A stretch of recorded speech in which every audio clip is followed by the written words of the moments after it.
The soft footsteps of Widow Feather's webbed feet crept across the dirt as she made her way down the winding road. Her shadow her only companion as she gripped her suitcase tightly in her hand. She was running from a murderous secret, the murder of Mrs. Pig.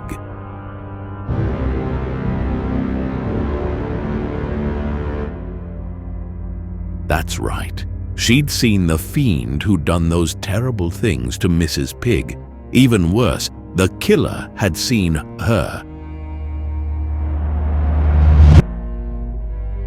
So she'd packed up and waited for nightfall to make her escape to her sisters in the next town, over where she would be safe.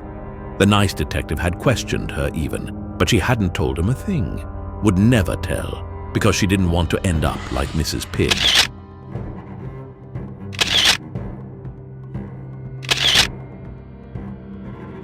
The thought made her shudder, but Detective Wolf had known she was holding back. She'd seen it in his keen eyes.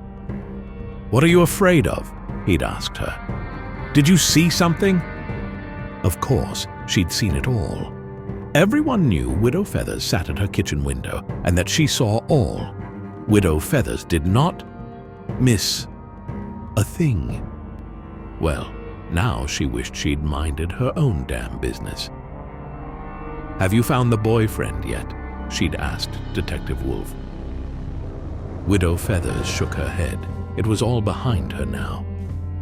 Detective Wolf would have to do his own investigation, and it would be without her. She could see her sister's house only a few yards away. She was free. "Hello, Widow Feathers." The shadow moved from the darkness, stepping into the middle of the road, directly in front of the duck. "I didn't say anything," Widow Feathers said, dropping the suitcase. "I know," the killer said, brandishing his knife. "I want to make sure you can't.